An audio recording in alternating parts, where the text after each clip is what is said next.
तो last episode के and पे हमने देखा था कि हमारे मास्टर जो होते हैं स्वर्ड सुप्रीम जो होते हैं वो एक डीमन जनरल के साथ फाइट कर रहे होते हैं। डीमन जनरल अपनी एक ट्रिक को यूज करता है, वो गायब होकर दूसरी जगह के ऊपर अपीयर होता है। तो हमारे स्वर्ड सुप्रीम वहीं पर उसके ऊपर एक कट लगा देते हैं, जिसकी वजह से वो भी काफी हैरान हो जाता है, उसके मुंह से ब्लीडिंग हो रही होती है। तो स्वर्ड सुप्रीम उसे कहता है कि तुम्हें क्या लगा था कि तुम्हारी जो नेचुरल सुपर नेचुरल पावर्स हैं जो क्या मेरे खिलाफ काम कर पाएंगी। तुम लोगों ने यहाँ पर बहुत सारे लोगों को सेक्रीफाइस देकर उसकी वजह से यहाँ पर ये पावर्स हासिल की हैं, लेकिन मेरे पास जो पावर्स हैं वो मैंने शुरुआत से ट्रेनिंग करके हासिल किया और मेरी पावर्स तुम्हारे इस पावर से ज़्यादा बेहतर हैं। अगर तुम अभी जहाँ पर ट्रांसफॉर्म नहीं होगे डीमन में तो तुम कभी भी इस फाइट को जीत नहीं पाओगे। या तो खुद जहाँ पर एक डीमन में चेंज हो जाओ, जहाँ पे जल्दी से वापस जाओ, जाकर अपने साथ कुछ और डीमन चैनल्स को लेकर आओ, क्योंकि मुझे लगता है कि मैं एक साथ बहुत सारे डीमन चैनल्स को भी हरा सकता हूँ। तो इसी के साथ ही वो जनरल जो होता है वहाँ पर घुटने टेक कर बैठा होता है और उनके लोग काफ़ी ज़्यादा खुश हो रहे होते हैं। सुप्रीम से कह रहे होते हैं कि आप तो वहाँ बहुत ज़्यादा महान हैं, हम लोग इस फाइट को बड़ी आसानी से जीत लेंगे, क्योंकि हमारे लिए इस फाइट को जीतना मुश्किल नहीं रहा, हम लोग जनरल को पहले भी हरा चुके हैं।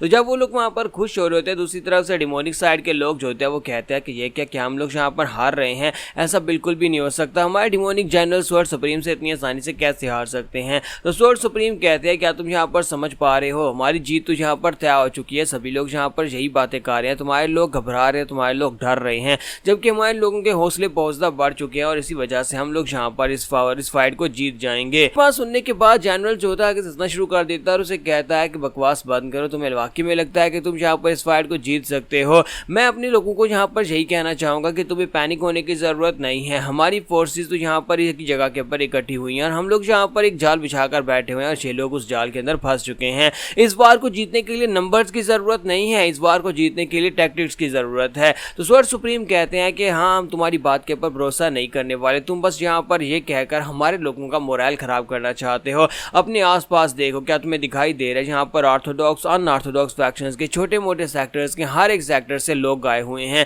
यहाँ पर तकरीबन हमारे पास 1 मिलियन से भी ज़्यादा के लोग हैं, 10 लाख से भी ज़्यादा लोग हैं जो कि इस वक्त डिमोनिक कल्ट को ख़त्म करने के लिए इस फाइनल वार का हिस्सा बने हैं। क्या तुम देख नहीं पा रहे, ये सारे के सारे लोग सिर्फ एक ही वजह से इस जगह के ऊपर आए हैं ताकि वो तुम्हारे जैसे डिमोनिक मास्टर्स को मार सके, तुम्हारे जैसे डिमोनिक कल्ट को ख़त्म किया जा सके।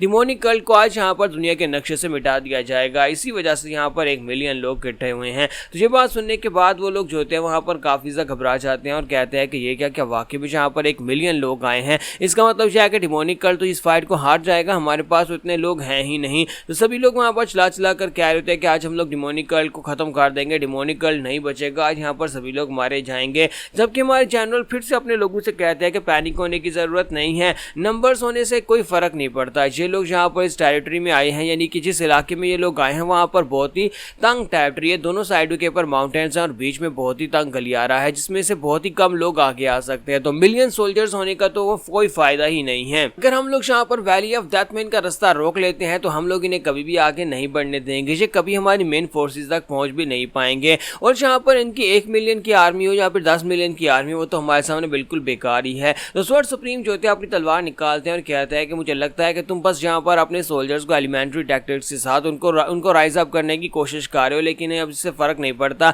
वो सभी लोग भी जान चुके हैं कि वो सभी लोग मरने वाले हैं, क्योंकि 1 मिलियन की आर्मी कोई कम आर्मी नहीं होती। 1 मिलियन लोग यहाँ पर अगर तुम्हारे 10,000 लोगों के ऊपर चढ़ दौड़ेंगे तो वो सारे के सारे लोग मारे जाएंगे। तो जनरल जो होता है बड़ी तेजी के साथ भागता हुआ आगे बढ़ता है और कहता है कि मैं तो बस यहाँ पर तुम्हारे साथ ये गेम खेल रहा था, अभी हम लोगों ने अपने फुल प्लान को एक्टिवेट किया ही कहाँ पर, और जैसे ही हमारा प्लान एक्टिवेट होगा उसके बाद देखना तुम में से कोई भी यहाँ पर हमारे सामने टिक नहीं पाएगा और उसके बाद तुम कभी भी ये नहीं कह पाओगे कि तुम्हारे पास यहाँ पर 1 मिलियन की आर्मी है। तो क्या मैं यहाँ पर अपनी गेम को स्टार्ट करूँ, क्या हम लोग यहाँ पर इसको खेलना स्टार्ट करें। और इसी के साथ ही जनरल आगे बढ़ते हैं और आकर स्वर्ड सुप्रीम के ऊपर अटैक करता है। स्वर्ड सुप्रीम जो होते हैं पीछे की तरफ बढ़ते हुए उसके अटैक को अवॉइड करते हैं। तो जनरल उसे कहता है कि क्या तुम बस यहाँ पर अटैक्स को अवॉइड करने वाले हो या फिर तुम आगे से अटैक बैक भी करोगे। और इसी के साथ ही जनरल की पावर्स थोड़ी बहुत बढ़ जाती है और सुप्रीम भी इस बात से काफ़ी हैरान होते हैं कि पहले तो यहाँ पर इस तरह से अटैक नहीं कर रहा था, अब अचानक से यहाँ पर इसने इस तरह से अटैक करना शुरू कर दिया। तो वहाँ पर एक ज़बरदस्त धमाका होता है जिसकी वजह से जनरल फिर से पीछे की तरफ हटता है। तो जनरल कहता है कि मुझे कम से कम यहाँ पर इतना तो कहना ही पड़ेगा कि तुम बाकी के सभी की तरह तो बिल्कुल भी नहीं हो,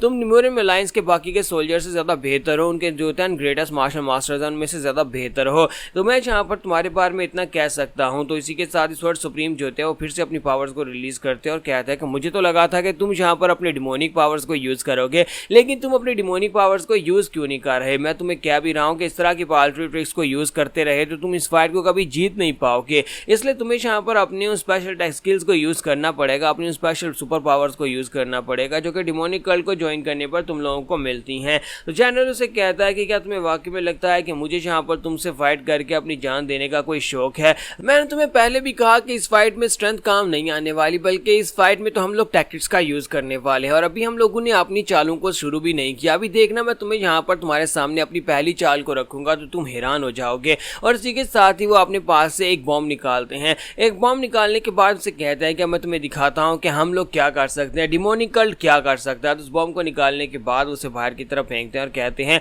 अब यहाँ पर जीत के नाम, अब हम लोग यहाँ पर जीत हासिल करने वाले हैं। जीत हासिल करने के लिए हम लोग कुछ भी करने को तैयार हैं और हम लोगों ने यहाँ पर ये जाल आज से नहीं बल्कि कई सालों से बिछा रखा है और तुम लोग यहाँ पर इस जाल के अंदर पूरी तरह से फंस चुके हो क्योंकि तुम लोग यहाँ पर इस जंगल के कानून के बारे में कुछ भी नहीं जानते। और इसी के साथ ही वो फ्लेयर को ऊपर आसमान में छोड़ता है। तो जैसे वहाँ पर फ्लेयर चमकती है तो ऊपर जाकर धमाका होता है, रोशनी निकलती है। तो हमारे मास्टर इस बात से काफी हैरान हो जाते हैं और स्वर्ड सुप्रीम कहते हैं कि कहीं ऐसा तो नहीं है कि ये बाकी के सारे जनरल्स को इशारा दे रहा है कि वो लोग भी यहाँ पर आ जाएं। लेकिन यहाँ पर उनको इशारा देने की जरूरत ही क्या है जबकि उन लोगों को पता है कि हम लोग इसी वैली ऑफ डेथ के अंदर ही फाइट कर रहे हैं। ये फाइट कोई यहाँ पर छुपी हुई तो है नहीं जो यहाँ पर किसी को इशारा करके भेज रहा है। किसको यहाँ पर इसने फ्लेयर के साथ इशारा दिया होगा, ऐसे लगता है जैसे किसी को सिग्नल दिया जा रहा हो। तो इसी के साथ ही वहाँ पर बाकी के सभी लोग भी यानी जो आम सोल्जर्स होते हैं पीछे खड़े होते हैं और वो लोग सोच रहे होते हैं कि अचानक से यहाँ पर सिग्नल क्यों दिया गया है, हवा में सिग्नल का क्या मतलब बनता है, क्या वो लोग अपनी मेन फोर्सेस को लेकर आने वाले हैं। लेकिन यहीं पर दिखाता है कि सोल्जर्स मरना शुरू हो जाते हैं। तो उनके सोल्जर्स के बीचों बीच वहाँ पर कुछ ऐसे लोग होते हैं जो कि डिमोनिक कल्ट के लोग होते हैं जो कि उनके कपड़े पहनकर उनके साथ खड़े होते हैं और पीछे से अपनी तलवारें निकालकर उन बेचारों को मारना शुरू कर देते हैं। तो इसी के साथ ही वो कहते हैं कि तुम ये हमारे साथ क्या कर रहे हो, तुम तो मेरे दोस्त हो या फिर मैं तो तुम्हें जानता हूँ। तो वो लोग कहते हैं कि क्या तुम हम मुझे जानते हो, हम लोगों ने तो कब का डिमोनिक कल्ट को ज्वाइन कर लिया और हम तुम्हारे एलाइज नहीं है बल्कि हम तो डिमोनिक कल्ट के लोग हैं। तो वहाँ पर बहुत सारे गद्दार लोग होते हैं उन्हीं लोगों के बीच में जो कि इनकी 1 मिलियन की आर्मी होती है। उसको पहले से यहाँ पर जो आर्मी उन्होंने बनाई थी उसके अंदर ही डिमोनिक कल्ट के लोग आकर छुपे हुए थे और वो लोग अंदर से लोगों को मारना शुरू कर देते हैं। स्वर्ड सुप्रीम इस बात से काफी हैरान हो जाते हैं और कहता है कि ये अचानक से क्या हो गया, हमारे लोगों को इन लोगों ने कैसे मारना शुरू कर दिया और ये लोग कौन हैं। तो ये लोग जो होते हैं यहाँ डिमोनिक कल्ट के लोग होते हैं, डिमोनिक कल्ट की फोर्सेस जो होती है। जब इन लोगों ने अपनी आर्मी बनाई थी तो यहाँ पर आसपास के बहुत सारे छोटे मोटे सेक्टर्स के लोग भी इनकी आर्मी को ज्वाइन करने के लिए आए थे। उस वक्त इनके पास उनकी बैकग्राउंड चेक करने का टाइम नहीं था और इसी वजह से बहुत सारे डिमोनिक कल्ट के लोग ऐसे थे जो कि इनके सेक्टर के अंदर आकर घुस गए थे। तो जनरल उसे कहता है कि अब तुम्हें समझ आए, तुम लोग बेवकूफ हो, तुम्हें लगता है कि तुम लोग राइटगेस लोग और तुम लोगों ने 1 मिलियन की आर्मी को इकट्ठा कर लिया। हो सकता है कि 1 मिलियन की आर्मी के अंदर से आधा मिलियन तो हमारे लोग हों जो कि यहाँ पर तुम्हें अंदर से मार डालेंगे। अब बताओ कि तुम यहाँ पर क्या करोगे। अब तुम एक ऐसी फोर्स को लेकर आगे बढ़े हो जिसे खुद अपने पर भरोसा नहीं है कि उसका साथी एक डिमोनिक कल्ट का मेंबर है या फिर वो तुम्हारा अपना साथी है। तो यहाँ पर हमारी एपिसोड 160 का एंड होगा और नेक्स्ट एपिसोड में देखेंगे कि आखिर ये लोग यहाँ पर इस सब के ऊपर कैसे काबू पाएंगे, इन्हें यहाँ पर सारे गद्दारों के बारे में कैसे पता चलेगा।